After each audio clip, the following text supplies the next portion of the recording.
Hata Qur'ani imetuambia faman i'tada alaykum fa'tadu alayhi bimithli ma i'tada alaykum, atakaye kufanyieni uadui nanyi mfanyieni kwa kiwango kile kile cha kile alichokifanya, yani msizidishe.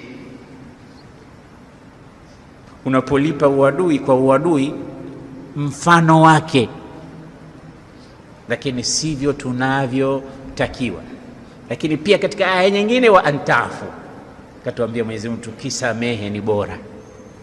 Lakini katika aya nyingine tulipe ubaya kwa wema. Lakini katika aya hii niliyoisoma, sio tu kulipa ubaya kwa wema, ni kulipa ubaya kwa wema zaidi. Ahsan, waliosoma lugha ya Kiarabu, sio hasan, kwa mubalagha, wema mkubwa. Angalia tunavyofundishwa ustaarabu.